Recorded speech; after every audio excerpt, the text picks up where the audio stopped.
You're listening to The Joe Cronin Show, a wrestling podcast with attitude. What's up, wrestling fans? It's almost time for, Monday Night Raw, baby. And, I just, there's a couple of things to talk about. Kofi Kingston's still the champion. We talked about how long would Kofi Kingston be champion. I said it'd be nice if he went on a little run with it and we saw what we could get out of him. And unfortunately, I think Kofi has, it's like, it hasn't been the best run for Kofi. They've tried some things. It's been pretty cool. It's not going to end up being the worst thing, but it's just he's not 100% believable as a champion at this point in my eyes, in my opinion, mostly because of the New Day stuff, the whole, the New Day thing and the throwing of the pancakes still and everything. But I can understand if you're a kid, you're probably liking that.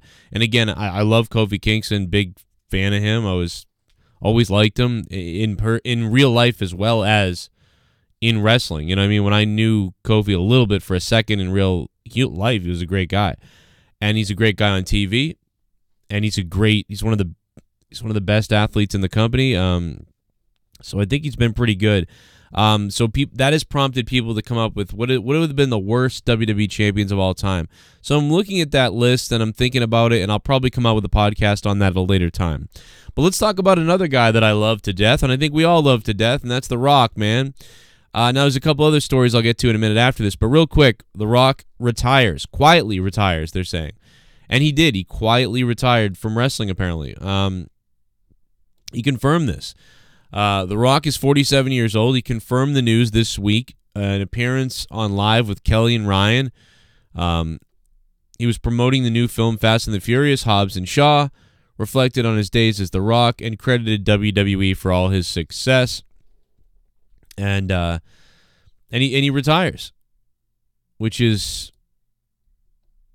wow. It's a shock, I mean, I thought we would I think a lot of people thought we would see The Rock again for some reason, whether it be one match or one thing. Now we'll see The Rock again. We'll probably see The Rock again for, as far as in WWE, for some host or appearance or whatever you want to say. But his acting career is just so hot, man. I don't know how these guys do it.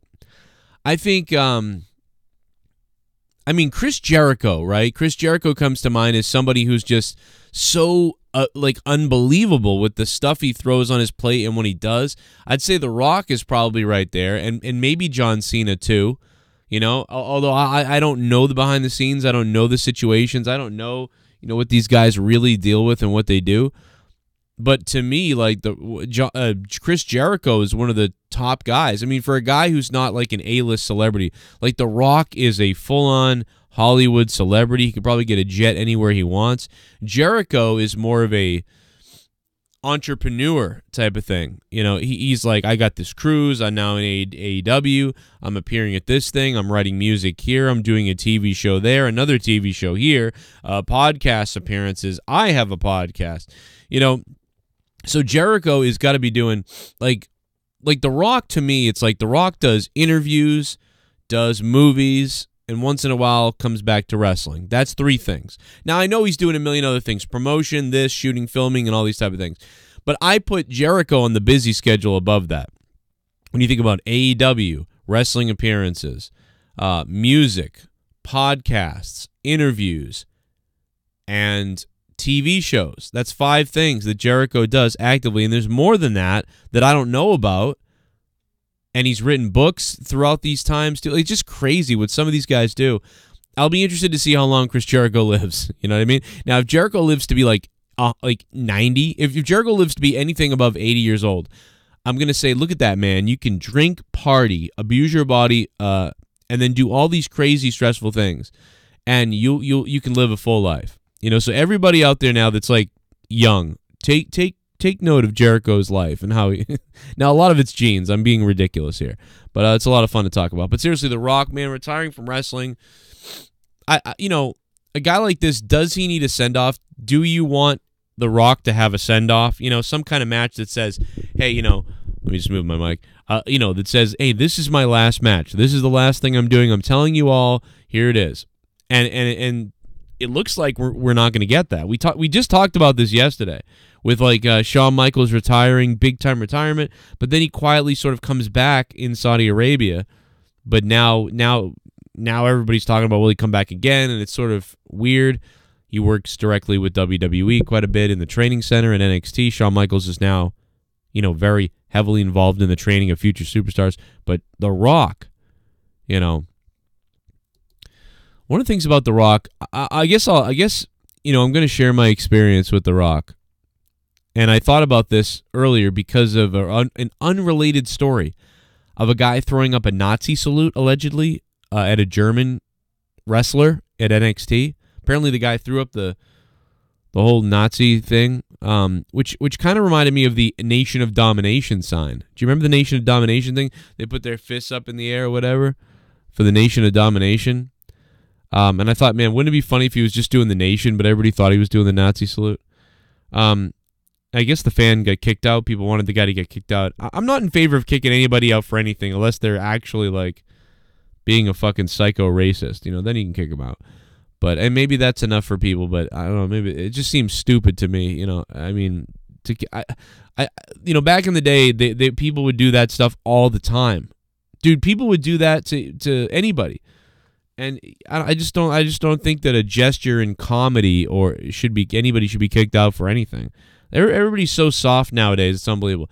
But I want to go back to The Rock. It reminded me of this because when The Rock did that salute at the South Shore Music Circus, small little arena, not even arena, small little 2,000-seat place in Massachusetts. He did The Rock. He did the whole Nation of Domination salute to me in front of my face. And then, what do you think about that, you jabroni little maggot, like type of thing?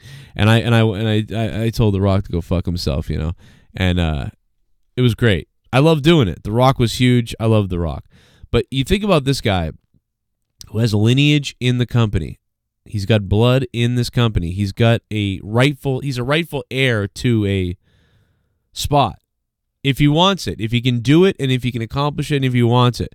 The Vince McMahon trots him out there as the blue chipper, Rocky Maivia. He comes out looking like a jack-off.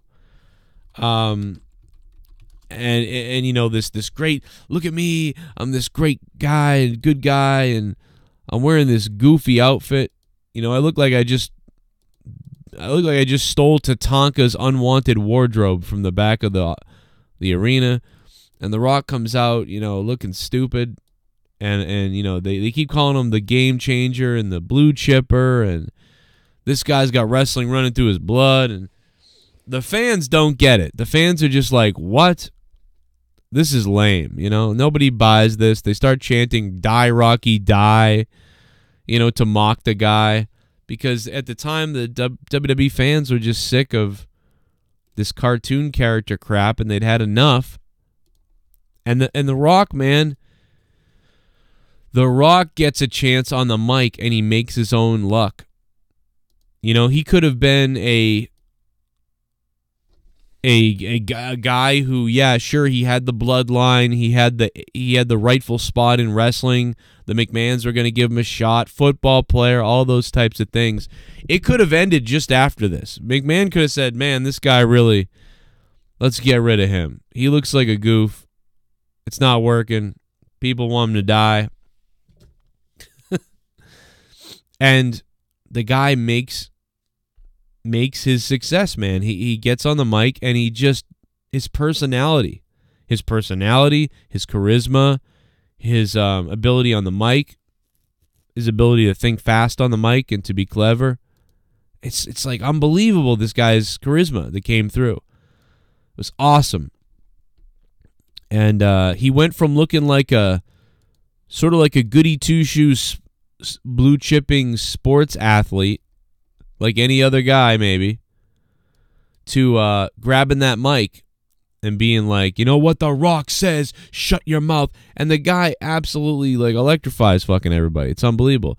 Then he gets just so damn big that eventually he gets shots in all these movies, going back all the way back to The Mummy, a precursor to the fact that he was going to take over Brendan Fraser's acting career and then basically make Brendan Fraser a broken and sad man.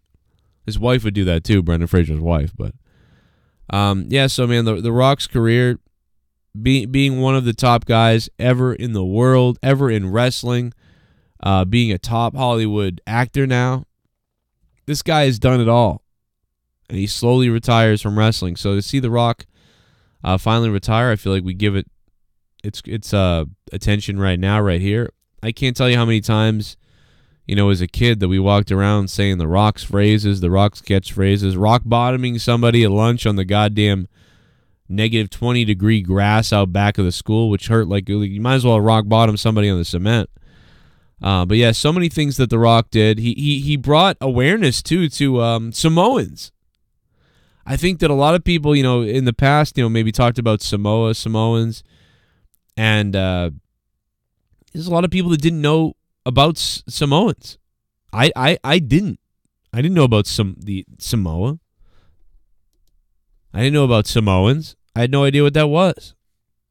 You know, and I mean, even the wild Samoans, like even going back to other athletes that were Samoans in the history and the lineage in wrestling, and just also in culture as it is. So there's a lot of things that The Rock did, but The Rock crossed a lot of barriers, crossed a lot of boundaries. His father and certainly the lineage of his family did as well, but it's just like, it's crazy, man. The Rock, there'll never be another Rock. There'll never be another one of these guys. We're looking at The Rock, man. It's like, this is Macho Man, you know? Who the hell is the new Macho Man now? I have no idea. And my pizza's here, so I got to get out of here. Just ran my wire over. But yeah, so I mean, you know, I just ran my headphones wire over, you know? Just ran my headphone wire over. But, yeah. Caleb Braxton, you know, we'll talk about her, but I just want to say, again, Rock, we'll get to that. There's at some point we're going to do a podcast about The Rock. But again, Macho Man, Randy Savage, Hulk Hogan, you know, The Rock, Stone Cold. It's like you never thought, when we were younger, I remember thinking, I loved Shawn Michaels so much. I was so into Shawn Michaels. But, you know, it wasn't quite like Macho Man and Hulk Hogan. You know, Bret Hart and Shawn Michaels and Bret Hart weren't quite like Hulk Hogan and Macho Man. They were less about their just booming character and more about their wrestling. But they sort of found a little bit of a balance. You know, there was this Hitman Bret Hart character in there, and Shawn Michaels, there was this character in there as well, especially when he was very boisterous and when he was in DX and stuff like that. But you know, they weren't quite Hulk Hogan and Macho Man, but they still had this unbelievable charisma that I just don't think wrestlers have right now, or at least, I'm sorry, WWE stars have right now. It's not quite the same. You know, and I don't know what you can do about that. I'm trying to figure out what you can do about that, because you had Hulk Hogan, Macho Man, and then you had Bret Hart and Shawn Michaels, and it wasn't until Stone Cold and The Rock and stuff like that things really kind of blew up again. You know, as these mega characters, and you know and then I guess you could say John Cena after that if you'd like to go there. I mean, besides Undertaker and stuff like that. But you don't really have anybody like that right now. Seth Rollins and people like that are more of the Shawn Michaels, Bret Hart stuff. But the thing is, again, they're not. To me, they're still not even close to Shawn Michaels and Bret Hart. So it's right now. It's no wonder that just things are not adding up in wrestling. And I don't know what the answer to that is. I really don't. But The Rock has retired, and apparently, quietly. And never say never, but it looks like we're not going to be getting Rock in the ring anytime soon in the future, and maybe never again. And if that's the case, reflecting on The Rock at this time seems like something to do. So I will have more videos on that later. I'll talk more about this afterwards. But what do you guys think about The Rock, about his best matches, his interviews, about his retiring? He's got the Hobbs and Shaw movie coming out. What do you think about The Rock? Leave it down below. What's your favorite memory of The Rock, maybe? Yeah, let me know what you think. What was the best thing The Rock ever did in WWE? My name is Joe Cronin. Subscribe to The Joe Cronin Show. We'll be live tomorrow night after Raw. You guys can get your opinions out, get your voice heard about whatever you want to talk about as far as Raw goes. Hopefully it's not a bad one. And hope you subscribe and hit that bell and all that crap that you got to do on YouTube now, because it's a joke. And in fact, I couldn't even get this video out because I spent so much time trying to edit my other shows that they took down the other day and all these things that are going on. And but there's a lot of stuff on Patreon for everybody, so look for that. If you want to support my channel and keep me going here, patreon.com/Joe Cronin Show. Plus, you get 30 hours of bonus content over there that you can't hear here on YouTube. And again, me and my wife did our podcast that people have been enjoying last week. But episode 11 is coming this week, and you guys have left me a lot of comments about that. Plus, last night's episode of Corrupted Podcast is up in audio form as well for download, and the YouTube link also. That's all up on Patreon right now. Go check that out. And remember, if you're offended by stuff, you might not enjoy it as much. But if you like getting a little wacky out there, then you will enjoy that as well.